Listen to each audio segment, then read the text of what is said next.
Assalamualaikum warahmatullahi wabarakatuh. Selamat datang para pendengar dan pembaca yang budiman. Pada kesempatan kali ini saya ingin membagikan sebuah kisah perjalanan yang penuh pelajaran dalam menyimpan misteri di setiap langkahnya.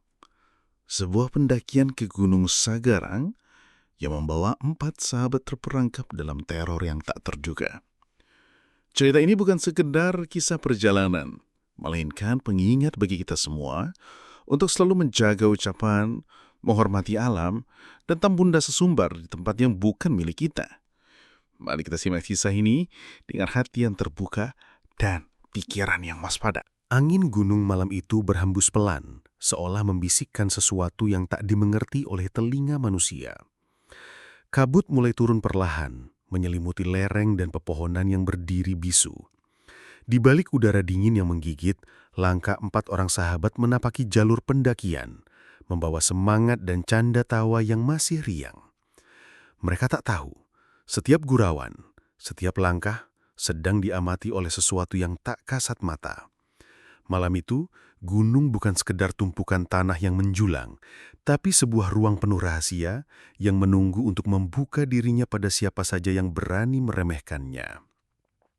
Perkenalkan, dia adalah Bram, seorang pekerja pabrik yang sehari-hari terbiasa dengan rutinitas yang itu-itu saja. Bersama 3 sahabatnya, Tegar, Aldi, dan Damar, mereka memutuskan untuk menantang diri, mendaki sebuah gunung yang sejak kecil tanpa sadar sering mereka gambar di buku gambar sekolah. 2 puncak berdiri berdampingan dengan jalan membelah di tengah, sawah menghijau di kanan kiri, dan matahari tersenyum cerah di atasnya. Siapa sangka, gambar sederhana yang dulu hanya menjadi tugas sekolah itu ternyata adalah gambaran dari gunung yang kini mereka datangi, Gunung Sagara. Malam itu, perjalanan mereka dimulai dari sebuah terminal kecil di kota asal mereka. Berbekal carrier baru, sepatu yang sebagian besar masih kaku dan jaket yang baru dibeli sehari sebelumnya, mereka melangkah mantap. Perjalanan menuju Gunung Sagara terasa ringan, dipenuhi canda, gurauan, dan kadang diselingi kelakar tentang video-video pendakian yang mereka tonton di perjalanan. Mereka bahkan sempat bercanda soal pasangan pendaki yang menurut mereka nggak sebanding. Lelaki biasa saja dengan perempuan yang rupawan. Sebuah candaan ringan yang saat itu terasa wajar, tanpa mereka sadari menjadi pintu kecil yang membuka serangkaian kejadian ganjil yang akan menunggu mereka di jalur pendakian nanti. Sesampainya di base camp, Bram dan kawan-kawan melengkapi perizinan pendakian. Saat itu, Tegar, salah satu sahabatnya, merasa perutnya mulas dan segera izin ke toilet. Tak lama ia kembali dengan raut wajah aneh, seperti habis melihat sesuatu yang tak bisa ia ceritakan dengan mulut terbuka. "Tadi aku dengar suara gamelan," katanya pelan, membuat yang lain saling pandang. "Suara gamelan? Di sini? Sekarang? Subuh-subuh begini?" Bram mengernyit. Tegar mengangguk pelan. "Iya, jelas banget, seolah-olah ada pagelaran tari di dekat toilet. Tapi waktu aku keluar, tiba-tiba sunyi lagi." Bram sempat berpikir mungkin Tegar hanya terlalu capek di perjalanan. Tapi firasatnya mulai tak nyaman. Belum lagi Aldi yang terlihat tersinggung ketika mendengar sekelompok pendaki lain yang tampaknya membicarakan mereka dalam bahasa yang tak dimengerti. Aldi nyaris emosi, merasa diremehkan. Untungnya Bram berhasil menenangkan, "Kita naik gunung bukan buat cari musuh. Kita di sini buat cari saudara baru. Jangan sampai gunung jadi tempat kita menambah dosa ya." Perjalanan pun berlanjut. Di tengah kabut tebal, langkah mereka menapaki jalur yang hanya bisa dilihat sejauh beberapa meter ke depan. Ojek gunung yang mereka tumpangi beraju kencang, seperti menembus kabut tanpa takut. Suasana semakin terasa asing saat Bram melihat sosok pendaki lain berdiri di atas batu, memandang ke arah mereka dengan tatapan kosong, sebelum kemudian membalikkan badan dan perlahan menghilang di dalam kabut pekat. Bram mengira itu hanya pendaki biasa, tapi sejak saat itu, satu persatu kejadian aneh mulai menyusup di sela-sela langkah mereka. Candaan yang bergeser menjadi sesumbar, komentar yang tak pada tempatnya, dan rasa takjub yang berubah menjadi ejekan seolah menjadi pembuka pintu-pintu yang seharusnya tak mereka sentuh. Malam itu, Gunung Sagara menyimpan sesuatu yang bukan untuk main-main. Sesuatu yang akan mengajarkan mereka makna dari sebuah kalimat yang mungkin selama ini mereka abaikan. Jangan sesumbar di tempat yang bukan milikmu. Bram adalah seorang lelaki sederhana yang sehari-hari hidup dalam putaran waktu yang sama. Pagi kerja, sore pulang, malam rebahan, menatap langit-langit kamar sambil memutar video-video pendakian yang entah sejak kapan mulai ia sukai. Dari tayangan-tayangan itulah, perlahan muncul keinginan dalam hatinya untuk suatu hari menginjakkan kaki di puncak gunung. Merasakan dinginnya udara pegunungan yang selama ini hanya ia nikmati lewat layar. Bram bukan pendaki berpengalaman, bahkan ini adalah pendakian pertamanya. Tapi semangatnya begitu besar. Ia tak sendiri. Ada 3 orang sahabat yang bersamanya yang sudah seperti saudara sendiri. Tegar, si humoris yang tak pernah kehabisan bahan candaan. Mulutnya ringan, sering melontarkan komentar spontan, kadang membuat orang tertawa, kadang membuat orang mengernyit. Tapi di balik kelakar yang ia lemparkan, Tegar adalah orang yang paling mudah takut. Namun ia pandai menutupinya dengan tawa. Aldi, sahabat Bram yang cukup emosional. Ia orang yang mudah tersinggung, apalagi jika merasa dirinya diremehkan. Dalam lingkaran mereka, Aldi adalah yang paling keras kepala. Jika sudah marah, sulit untuk disuruh mengalah. Namun di sisi lain, Aldi punya hati yang lembut. Hanya saja ia tak pandai menunjukkannya. Damar, sosok yang paling kalem di antara mereka. Ia pendiam, jarang bicara, tapi sekali berbicara, kalimatnya sering menenangkan. Damar seolah menjadi penyeimbang di antara kehebohan Tegar dan emosi Aldi. Dalam perjalanan ini, Damarlah yang sering menjadi orang pertama yang menenangkan ketika suasana mulai panas. Keempat sahabat ini tinggal di sebuah kota kecil di ujung barat Pulau Jawa, di mana udara panas dan suara bising kendaraan menjadi teman sehari-hari. Mereka bekerja di tempat yang sama, sebuah pabrik yang menguras waktu dan tenaga mereka hampir setiap hari. Rutinitas yang itu-itu saja membuat mereka merasa butuh sesuatu yang baru. Pengalaman yang belum pernah mereka rasakan. Gunung Sagara yang terletak jauh di Jawa Tengah menjadi pilihan mereka. Gunung yang sering muncul di gambar-gambar pemandangan masa kecil mereka dengan 2 puncak berdiri gagah berdampingan. Tanpa sadar, sejak kecil mereka sudah akrab dengan siluet gunung itu. Meski waktu itu mereka tak tahu nama aslinya. Gunung yang mereka gambar hanya karena diajarkan guru, kini memanggil mereka untuk melihatnya secara nyata. Perjalanan mereka dimulai dari sebuah terminal kecil. Malam itu, suasana terminal sepi, hanya suara kendaraan jarak jauh yang sesekali melintas. Mereka berangkat dengan bekal perlengkapan baru, sebagian masih berbau toko, dan pengetahuan pendakian yang hanya mereka dapat dari menonton YouTube. Mereka tidak punya pemandu, mereka hanya bermodal semangat, canda, dan peta jalur pendakian yang disimpan di ponsel. Bram, meski ini pendakian pertamanya, justru yang paling berhati-hati. Ia selalu mengingatkan teman-temannya agar menjaga ucapan dan sikap selama di gunung. Jangan banyak sombong di tempat orang, begitu ia sering mengingatkan. Tapi sayangnya, Tegar dan Aldi justru sering mengabaikannya. Mereka merasa perjalanan ini hanyalah sebuah liburan, tak lebih. Dari kota asal, mereka naik bus malam menuju kota yang menjadi gerbang menuju Gunung Sagara. Sepanjang perjalanan mereka bercanda tanpa henti, menonton video-video pendakian dan mengomentari hal-hal sepele. Salah satu video yang mereka tonton menampilkan pendaki lelaki dengan wajah biasa saja, yang berpasangan dengan seorang perempuan cantik. Tanpa pikir panjang, Tegar langsung berkomentar. Ini cowoknya jelek banget, ceweknya cantik banget. Nggak imbang ini, pasti ada yang aneh. Mereka semua tertawa keras mendengar itu, tanpa sadar bahwa komentar-komentar sembrono seperti itu kadang bisa mengundang perhatian yang tidak diinginkan. Namun dalam hati kecil Bram, ada rasa tak nyaman yang tiba-tiba muncul. Seperti ada bisikan lembut yang mengingatkannya bahwa mereka sudah memulai perjalanan dengan membawa beban yang tak kasat mata. Setibanya di base camp, pagi itu udara begitu dingin menusuk kulit. Mereka mengurus perizinan, mengecek perlengkapan, dan bersiap memulai pendakian. Suasana sekitar base camp masih lengang. Hanya ada beberapa pendaki lain yang tampak sibuk dengan persiapan mereka. Saat Tegar izin ke toilet, ia kembali dengan wajah pucat dan cerita yang membuat bulu kuduk Bram perlahan meremang. Tadi aku dengar suara gamelan, jelas banget. Kayak ada orang yang lagi pentas tari di sebelah toilet. Ucap Tegar, matanya menerawang, suaranya pelan, seperti masih menahan sesuatu di dadanya. Aldi tertawa kecil, menganggap Tegar hanya mengada-ada, tapi Bram justru terdiam. Ada sesuatu dalam nada bicara Tegar yang membuatnya yakin sahabatnya itu tidak sedang bercanda. Situasi semakin memanas ketika Aldi mendengar sekelompok pendaki lain yang sepertinya membicarakan mereka dengan nada yang tak ramah. Aldi dengan karakternya yang mudah terpancing hampir saja memulai keributan kalau saja Bram tak buru-buru menahannya. Kita di sini bukan buat cari ribut, Di. Kita di sini mau naik gunung, mau cari saudara, bukan cari musuh. Ayo, jangan bawa emosi, jaga sikap, jaga ucapan. Aldi menghela napas, berusaha menahan diri meski raut wajahnya masih menunjukkan kekesalan. Damar seperti biasa hanya diam, memperhatikan dengan tatapan tenang. Tanpa mereka sadari, saat itu, Gunung Sagara sudah membuka matanya, memperhatikan gerak-gerik mereka dengan seksama.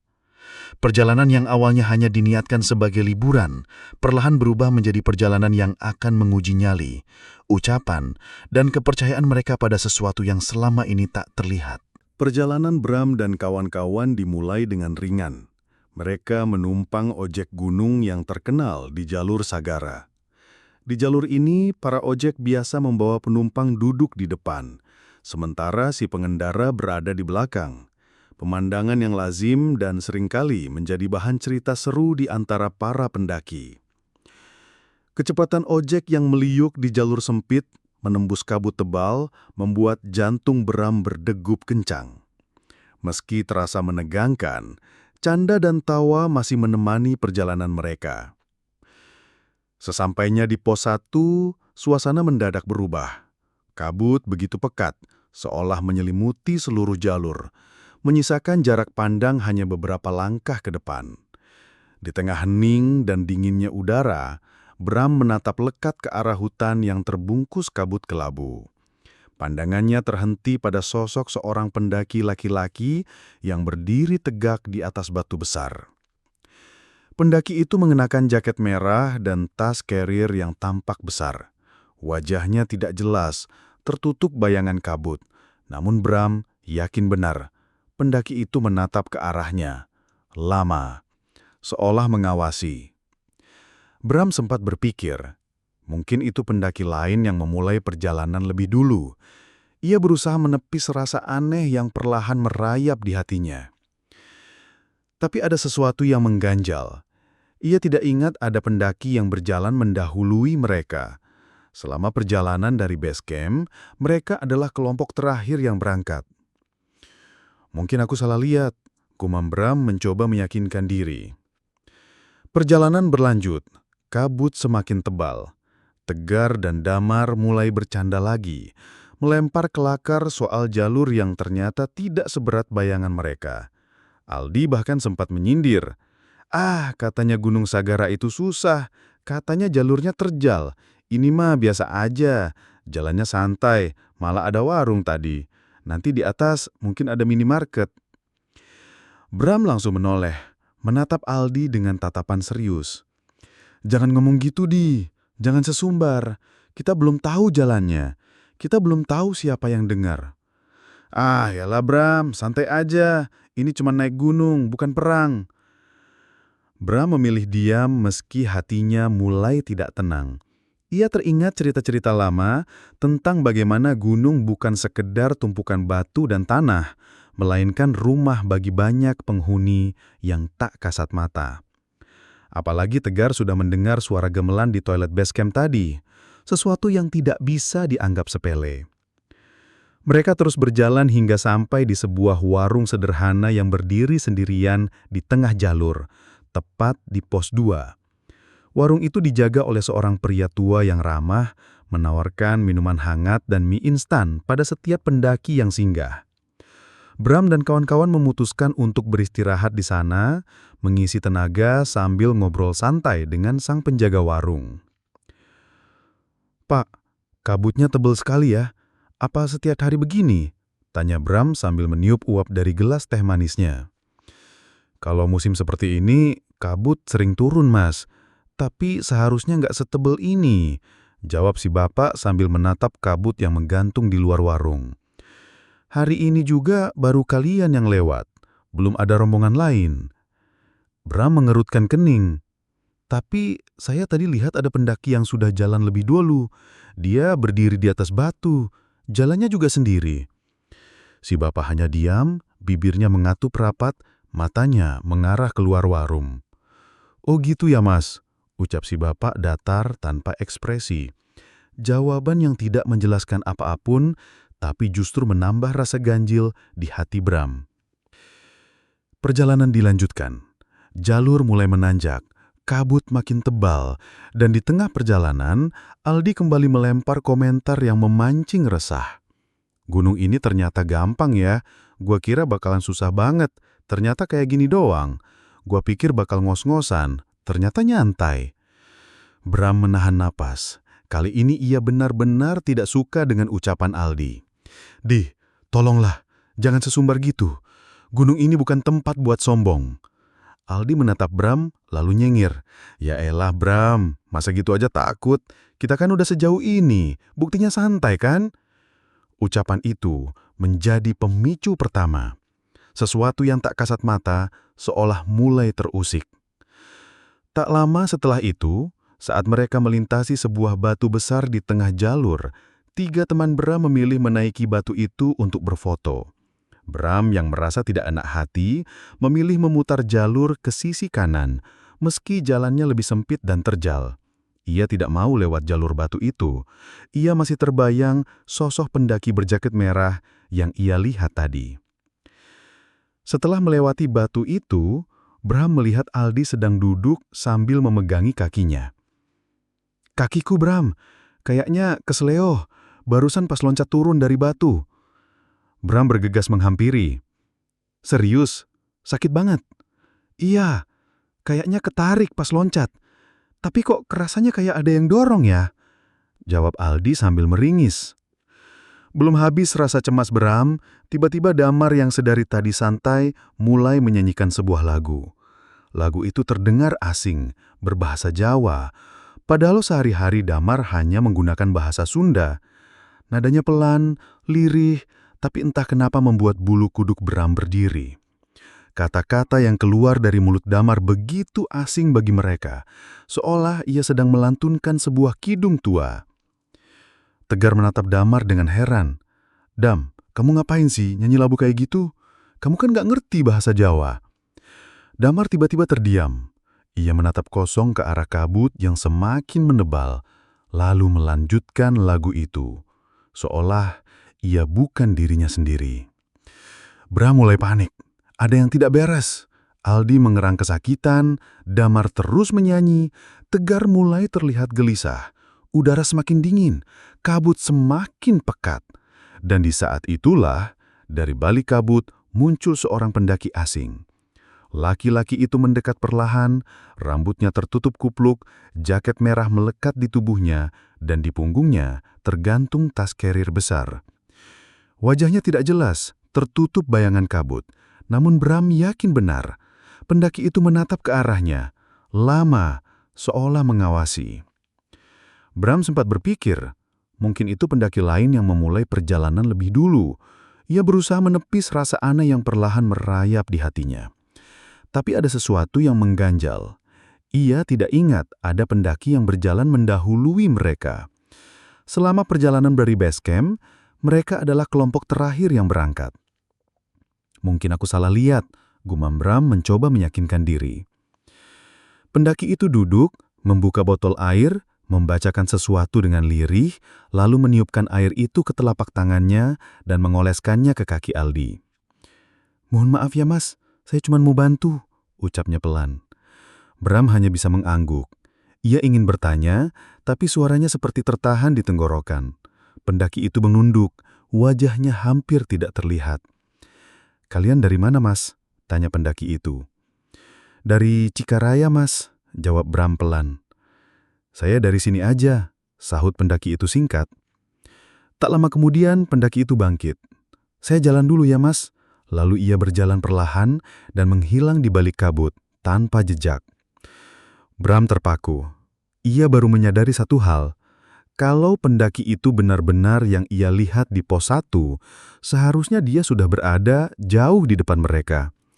Tapi mengapa dia muncul dari arah belakang? Pertanyaan itu mulai mengganggu pikirannya, mengusik keseimbangan logika yang ia pegang sejak awal. Dan saat itu Bram tahu, pendakian ini tidak akan berjalan biasa. Sesuatu sudah dimulai. Setelah sosok pendaki berjaket merah itu menghilang dalam kabut, suasana menjadi semakin berat. Bram masih mematung, menatap jalur yang baru saja dilewati pendaki misterius itu. Jantungnya berdegup kencang, bukan karena lelah, tapi karena ada sesuatu yang tak terjelaskan menggantung di udara. Aldi, yang tadi mengeluh sakit, perlahan mulai berdiri. Kok kakiku udah enakan ya? Barusan sakit banget, sekarang kayak nggak apa-apa. Tegar dan Damar memandang Aldi dengan heran. Mungkin gara-gara tadi diusap air itu kali, gumam Tegar, mencoba merasionalisasi kejadian aneh barusan. Tapi Bram tahu, ini bukan sekedar air biasa. Dan pendaki tadi, dia bukan orang sembarangan. Namun Bram memilih diam. Ada sesuatu yang menahannya untuk bercerita sekarang. Mereka kembali melanjutkan perjalanan. Kabut tebal masih setia menemani langkah mereka. Sesekali, angin berhembus membawa bau tanah basah dan dedaunan yang terselip embun. Namun suasana tak lagi sama. Tawa mereka perlahan menghilang, tergantikan dengan diam yang memanjang. Kejadian-kejadian barusan mengendap di kepala masing-masing. Di tengah perjalanan menuju pos berikutnya, Damar mulai menunjukkan keanehan. Ia berjalan sambil melantunkan lagu berbahasa Jawa yang sama seperti sebelumnya, seolah-olah ia sudah hafal betul liriknya. Padahal sehari-hari Damar tak pernah menggunakan bahasa Jawa. Lagu itu lirih, seperti gumaman, namun entah kenapa menggema di telinga Bram. Setiap baitnya seakan membawa hawa dingin yang menembus jaket mereka. Dam, udah, jangan nyanyi yang aneh-aneh, tegur Bram, mencoba menghentikan Damar yang seperti tersihir. Namun Damar justru tersenyum samar, seakan tak mendengar. Tangannya mulai bergerak pelan, mengikuti alunan lagu, seperti gerakan penari yang halus. Tegar yang melihatnya mulai resah. Dam, jangan aneh-aneh lah, lu kenapa sih? Tiba-tiba, dari arah belakang, Tegar melihat tangan Damar bergerak seperti penari cawa, dengan jari-jari yang lentik dan ritme yang teratur. Bukan gerakan iseng, tapi seperti benar-benar menguasai gerakan tari klasik. Tegar mundur setengah langkah, tubuhnya bergetar. Aku kayak pernah lihat ini, gumam Damar sambil memejamkan mata. Aku seperti pernah menari begini sebelumnya. Bram langsung menggenggam bahu Damar dengan kuat. Dam, buka matamu. Lo sadar nggak? Ini bukan lo. Damar terhuyung, matanya perlahan terbuka. Sejenak ia menatap kosong ke arah Bram, lalu mengangguk perlahan. Maaf Bram, aku nggak tahu kenapa aku ngelakuin itu. Belum habis rasa heran mereka, tiba-tiba Tegar berteriak. Bram, lo lihat nggak? Itu di balik pohon itu. Bram spontan menoleh ke arah yang ditunjuk Tegar. Di balik kabut yang tebal, samar-samar terlihat sosok perempuan berambut panjang dengan selendang merah yang menjuntai sampai tanah. Gerakannya anggun, seperti sedang menari perlahan, diiringi suara gemerincing lonceng kecil di pergelangan kakinya. Langkahnya ringan, menyusuri jalur setapak, tanpa suara, kecuali dentingan lembut kerincing yang mengikuti setiap geraknya. Bram menahan napas, jantungnya berdebar begitu kencang. Perempuan itu perlahan menoleh ke arah mereka. Wajahnya teduh, cantik, tapi tatapannya kosong, seolah menembus tubuh mereka. Aldi mundur beberapa langkah. Gue nggak mau lihat, gue nggak mau lihat. Tegar bergemetaran. Kenapa dia bisa ada di sini? Siapa dia? Perempuan itu hanya memandangi mereka beberapa saat, lalu berbalik dan perlahan berjalan menghilang ke dalam kabut. Bram memaksa suaranya keluar. Ayo, jalan, jangan pikirkan yang gadi, fokus jalan. Mereka melanjutkan perjalanan dengan langkah terburu-buru, namun rasa takut tak lagi bisa disembunyikan. Suara gamelan kembali terdengar, samar tapi perlahan semakin jelas, seperti memanggil mereka. Dentingan gong, Suara kenong dan irama kendang bergema di tengah kabut tebal. Langkah mereka semakin cepat, seolah ingin menghindari suara yang terus mengejar dari belakang. Ketika akhirnya mereka berhenti di sebuah tanah datar untuk beristirahat, Tegar tiba-tiba membeku. "Bram, Damar, lihat tanganku," ucapnya lirih. Tangannya bergerak sendiri, mengalun lembut, seperti tangan penari. Jari-jarinya membentuk pola-pola tari yang halus dan teratur. Aku nggak bisa berhenti." Wajah Tegar mulai pucat, napasnya memburu. Aku nggak ngerti. Aku nggak ngerti apa yang aku lakuin." Bram mendekat, memegangi bahunya, mencoba menahan tangan Tegar yang bergerak sendiri. Namun tangan itu terus menari, seolah bukan milik Tegar lagi. Aldi mulai panik. "Apa sih ini, Bram? Kenapa semuanya jadi gini? Kenapa kita kayak dikendalikan?" Suara gamelan semakin keras, dan tiba-tiba kabut yang tebal itu seperti membentuk sosok-sosok bayangan yang mengelilingi mereka. Siluet para penari dengan selendang merah perlahan tampak, bergerak pelan, melingkari Bram dan kawan-kawan dalam tarian yang menyeramkan. Mata Bram membelalak, tubuhnya bergemetar, tapi ia tahu mereka tidak bisa berhenti di sini. Dalam kegentingan itu, sosok pendaki berjaket merah kembali muncul, berdiri tak jauh dari mereka. Ia tak berkata apa-apa, hanya memandangi Bram lama, lalu mengangkat tangannya perlahan, mengisyaratkan mereka untuk segera pergi. Bram tersadar. "Cepat, jalan, sekarang!" teriaknya. Mereka berlari menembus kabut, menembus suara gamelan yang seakan mengejar mereka, menembus bayangan-bayangan penari yang memutari mereka. Mereka berlari tanpa menoleh, seolah berpacu dengan sesuatu yang ingin menarik mereka kembali. Langkah kaki mereka tak lagi teratur. Napas mereka tersengal-sengal. Damar nyaris terjatuh.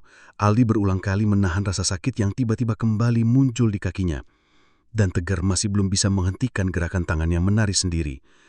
Tapi satu hal yang pasti, mereka semua tahu perjalanan ini sudah semakin dalam, semakin rumit, dan semakin jauh dari kata liburan. Mereka tidak sedang berjalan di jalur pendakian biasa. Mereka sedang menapaki jalur yang tak semua orang diizinkan melaluinya. Dan mereka sudah terlanjur masuk. Langkah kaki mereka semakin tak terarah. Nafas tersengal, dada seperti terhimpit beban yang berat. Suara gamelan masih membuntuti, semakin keras, seolah mendekati mereka dari segala penjuru. Suara denting gong dan kendang bercampur dengan gema tawa yang aneh. Tawa yang tak mereka kenal, yang seakan mengejek, menertawakan kepanikan mereka. Tegar terus berlari, dengan tangan yang belum juga berhenti menari. Gerakan tangannya semakin cepat, semakin tak terkendali, bahkan tubuhnya perlahan mengikuti irama, seolah dirinya bukan lagi Tegar, melainkan seorang penari yang tengah dibimbing oleh kekuatan tak terlihat. Damar dan Aldi pun mulai kehilangan tenaga. Aldi jatuh tersungkur, menggeliat menahan sakit di kakinya yang terasa seperti diremas oleh tangan raksasa. Damar kehabisan nafas, wajahnya pucat pasi, sementara matanya mulai kosong, seperti sedang dipanggil oleh sesuatu yang tak mereka lihat. "Bram, aku nggak kuat," desa Aldi dengan suara gemetar. "Kakiku sakit lagi, rasanya seperti ditarik." "Bram, ada yang narik aku." Bram menoleh panik, mencoba menarik tubuh Aldi yang tak mampu berdiri. Tapi tiba-tiba Aldi berteriak keras, "Lepasin, ada yang narik gue, lepasin Bram." Tegar semakin kacau, ia berputar sendiri, menari di tempat, langkah-langkahnya seperti milik orang lain. "Aku nggak bisa berhenti Bram, tolongin aku nggak bisa berhenti." Tangis mulai terdengar dari suaranya, matanya memohon, tubuhnya memaksa tetap menari, seperti boneka yang diatur oleh tali tak kasat mata. Sementara itu, Damar mulai bergumam lagi, melantunkan lagu yang sama, tapi kini ia melakukannya dengan kepala menunduk dalam. Tubuhnya gemetar hebat, seperti sedang menahan sesuatu yang berusaha keluar dari dirinya. Di tengah kepanikan itu, dari balik kabut, sosok pendaki berjaket merah itu kembali muncul. Namun kali ini, ia berdiri sangat dekat, wajahnya masih tak jelas, tapi ada ketegasan dalam sikapnya. Ia berjalan perlahan ke arah mereka, mendekati Bram yang sudah setengah putus asa. "Mas, mereka harus dihentikan. suara pendaki itu akhirnya terdengar jelas, dalam nada yang tenang namun mengandung perintah. Bram gemetar. "Hentikan, aku harus di mana? Aku nggak tahu harus ngapain." Pendaki itu menatapnya lama, lalu menunjuk ke arah Aldi dan Tegar yang semakin tak terkendali. "Pegang mereka, paksa berhenti. Jika tidak, mereka tidak akan kembali." Tanpa pikir panjang, Bram menerjang ke arah Tegar, memeluk tubuhnya erat, mencoba menghentikan gerakan tangan yang terus menari. Tapi Tegar memberontak keras, seperti bukan dirinya lagi. "Bram, jangan halangi aku," teriak Tegar. Namun Bram tak peduli. Ia memeluk erat sahabatnya, berusaha membelenggu gerakan tangan yang semakin liar. "Lo balik, Tek, balik. Lo bukan mereka, lo bukan bagian dari mereka," teriak Bram dengan sekuat tenaga. Aldi masih bergulat sendiri di tanah, mencoba menahan tarikan tak terlihat yang seolah ingin membawanya pergi. "Bram, tolong, gue ditarik Bram, tolongin gue." Pendaki berjaket merah itu mendekat ke Aldi, menggenggam kaki Aldi, lalu mulai membisikkan sesuatu. Bram tak bisa mendengar apa yang diucapkannya, tapi suara bisikan itu seperti menggetarkan udara di sekitar mereka. Aldi berteriak keras, tubuhnya menegang, sebelum akhirnya tubuhnya jatuh lemas. Damar tiba-tiba berdiri kaku, matanya terbelalak, suaranya berubah menjadi lebih berat, lebih dalam, lebih asing. "Kenapa kalian mengganggu? Ini bukan tempat kalian. Ini bukan panggung kalian." Bram menatap Damar dengan mata berkaca-kaca. "Dam, jangan Dam, lo jangan ngomong gitu. Lo balik Dam, kita datang ke sini bareng. Lo jangan tinggalin gue." Damar tertawa pelan, sebuah tawa yang bukan miliknya. "Kalian sudah menari di panggung yang salah." Mendengar itu, pendaki berjaket merah meletakkan tangannya di pundak Bram. "Panggil dia, sebut namanya, paksa dia ingat siapa dirinya." Bram menangis, mengguncang tubuh Damar yang berdiri seperti patung. Dam, gue Bram, sahabat lo.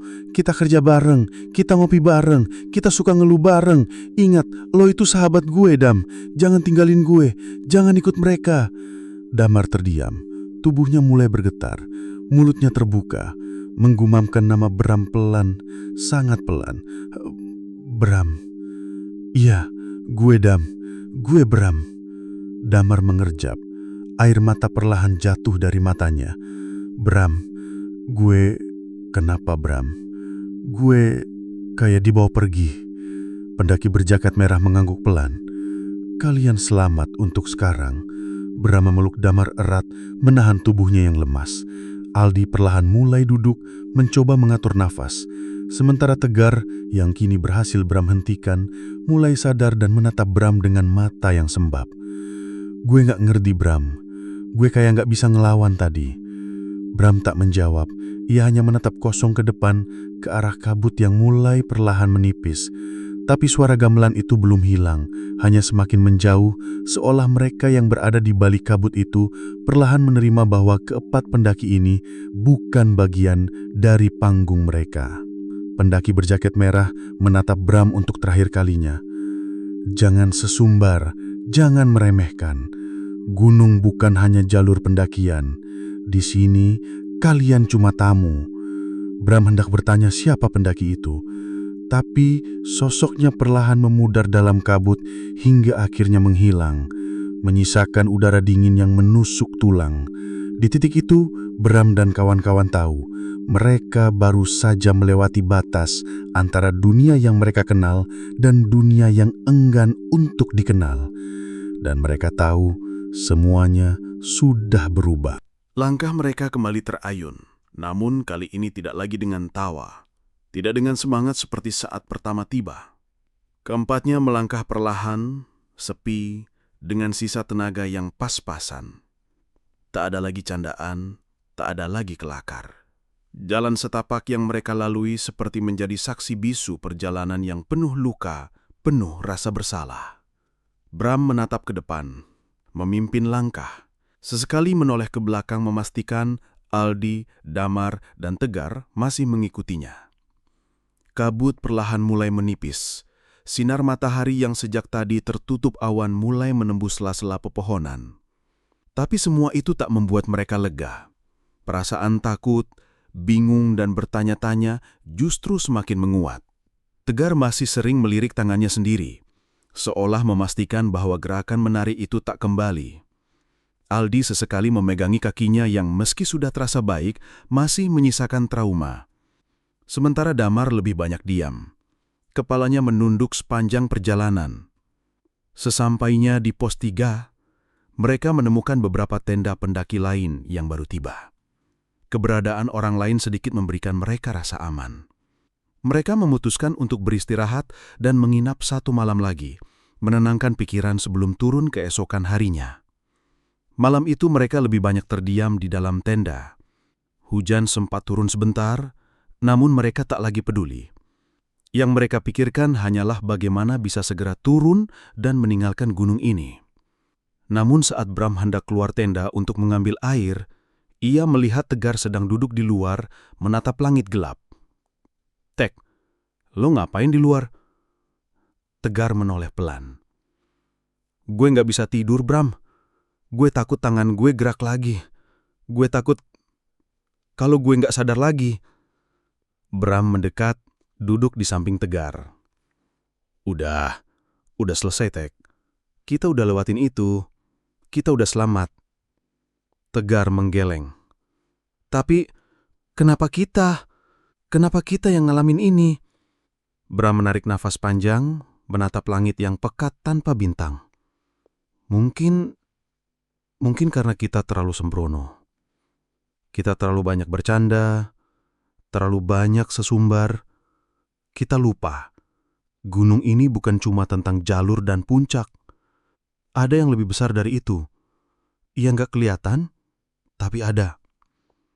Tegar menunduk, suaranya lirih. "Gue takut, Bram, kalau nanti kejadian lagi." Bram menepuk bahu sahabatnya. "Kalau nanti kita naik gunung lagi, kita harus lebih hati-hati. Kita harus lebih tahu diri. Kita bukan siapa-siapa di sini, Tek." Keesokan harinya, mereka melanjutkan perjalanan turun. Kabut pagi mulai menghilang, udara terasa lebih hangat, seolah Gunung Sagara perlahan mengizinkan mereka pergi. Namun kejadian aneh belum sepenuhnya selesai. Saat melewati pos 2, mereka melihat warung yang kemarin mereka singgahi, tapi warung itu kini tertutup rapat, seperti tak pernah dibuka. Tak ada jejak orang, tak ada tanda-tanda warung itu aktif. Bram mencoba memanggil-manggil, namun tak ada jawaban. Mereka hanya saling pandang, memilih untuk melanjutkan perjalanan tanpa bertanya lebih jauh. Sesampainya di pos 1, tukang ojek yang mereka temui membantu menaikkan tas mereka ke motor. Bram, tak kenapa, merasa perlu menoleh ke arah hutan untuk terakhir kalinya. Dan di sanalah, samar-samar, ia kembali melihat sosok pendaki berjaket merah berdiri di atas batu, memandanginya dari kejauhan. Wajahnya tetap tak terlihat, namun askerir merahnya begitu jelas. Sosok itu menatap Bram lama, seolah ingin menyampaikan sesuatu. Ketika Bram mengedipkan mata, sosok itu menghilang seketika, meninggalkan batu yang kosong dan hutan yang kembali sunyi. "Yuk Mas, kita berangkat." Suara tukang ojek membuyarkan lamunan Bram. Sepanjang perjalanan turun, Bram terus memikirkan sosok pendaki itu. Siapa dia? Mengapa dia selalu muncul di saat-saat genting? Mengapa dia membantu mereka? Sesampainya di base camp, mereka berkemas tanpa banyak bicara. Perjalanan pulang terasa panjang, meski semua berharap bisa segera sampai rumah. Di dalam bus, mereka akhirnya mulai berani membuka obrolan tentang semua yang mereka alami. Damar perlahan mulai bercerita. Waktu gue kayak kehilangan kesadaran, gue ingat. Ada perempuan yang nari, Bram. Dia pakai selendang merah, wajahnya cantik tapi matanya kosong. Gue kayak dipanggil buat ikut nari sama dia. Aldi menimpali. Gue juga, Bram. Pas kaki gue sakit, gue ngerasa kayak ada yang nari. Terus bisikan-bisikan itu makin keras pas gue mulai sesumbar. Tegar mengangguk pelan. Kayaknya dari awal kita udah salah. Dari yang kita bercanda tentang orang di video itu, mungkin di situ kita udah ngundang perhatian yang salah. Bram menarik nafas panjang menatap keluar jendela bus. Mungkin karena kita terlalu sembrono. Kita terlalu banyak bercanda, terlalu banyak sesumbar. Kita lupa, gunung ini bukan cuma tentang jalur dan puncak.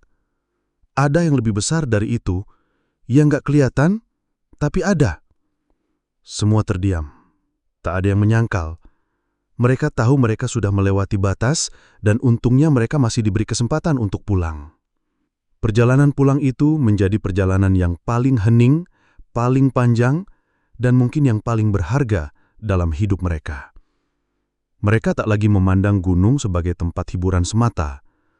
Bagi mereka, gunung adalah rumah bagi banyak hal yang tak bisa mereka lihat, tak bisa mereka sentuh, tapi wajib mereka hormati. Sejak hari itu, Bram dan sahabat-sahabatnya membawa pulang lebih dari sekedar kenangan. Mereka membawa pelajaran yang akan terus mereka ingat setiap kali kaki mereka kembali menapak jalur pendakian. Mereka tahu, mereka pernah diselamatkan. Dan mereka tahu, ada yang sedang mengawasi mereka hingga detik ini. Waktu berlalu.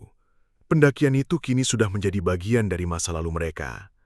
Namun, ingatan tentang Gunung Sagara tidak pernah benar-benar pergi. Bram, Tegar, Aldi dan Damar menjalani hari-hari mereka seperti biasa. Mereka kembali bekerja di pabrik, kembali pada rutinitas yang dulu terasa membosankan, tapi kini justru terasa begitu nyaman, begitu aman. Sejak peristiwa itu, mereka jarang lagi membicarakan tentang pendakian, bukan karena mereka lupa, melainkan karena ada sesuatu yang terasa berat setiap kali topik itu muncul. Bram tahu, dalam hati kecil masing-masing, sahabat-sahabatnya masih menyimpan rasa takut, rasa bersalah, dan rasa syukur yang dalam. Namun ada satu hal yang berubah. Bram tak pernah lagi memandang gunung dengan cara yang sama. Ia kini memandang gunung seperti seseorang yang sedang bertamu di rumah orang yang asing. Harus menjaga sikap, menjaga ucapan, dan memahami bahwa tidak semua tempat ingin dikenal, tidak semua tempat mau disentuh. Setiap kali melihat anak-anak kecil menggambar dua gunung dengan matahari di tengah dan sawah di kiri kanan, Bram selalu terdiam. Ia tersenyum samar, mengingat betapa gambar itu dulu terasa sederhana, namun ternyata menyimpan rahasia yang jauh lebih besar dari yang pernah ia bayangkan. Beberapa bulan setelah kejadian itu, Bram iseng mencari informasi tentang jalur pendakian Gunung Sagara. Ia menemukan satu artikel lama yang menceritakan kisah tentang penari selendang merah, seorang perempuan yang konon dahulu menjadi penari istana dan menghilang di tengah pentas, lalu dipercaya arwahnya menetap di gunung itu. Legenda itu menyebutkan, perempuan itu seringkali memanggil para pendaki yang terlalu sesumbar, terlalu sombong, terlalu banyak bercanda tanpa menghargai tempat yang mereka pijak. Ada satu kalimat di artikel itu yang membuat Bram membeku. Penari itu kerap muncul bersama suara gamelan yang samar, dan ia ditemani oleh sosok pendaki berjaket merah yang selalu muncul ketika batas sudah terlalu dilanggar. Pendaki itu bukan manusia biasa. Ia adalah penjaga, penengah antara dunia yang terlihat dan yang tak kasat mata. Ia muncul bukan untuk menakuti, tapi untuk menyelamatkan mereka yang tersesat. Bram menahan nafas lama. Ia teringat wajah pendaki berjaket merah yang selalu muncul di saat genting, menolong, membimbing, dan kemudian menghilang tanpa jejak. Pendaki itu, siapa sebenarnya dia? Pertanyaan itu tak pernah Bram temukan jawabannya. Ia hanya tahu, jika tidak ada sosok itu, mungkin mereka sudah menjadi bagian dari cerita-cerita yang hanya dikenang sebagai pendaki yang hilang di tengah kabut.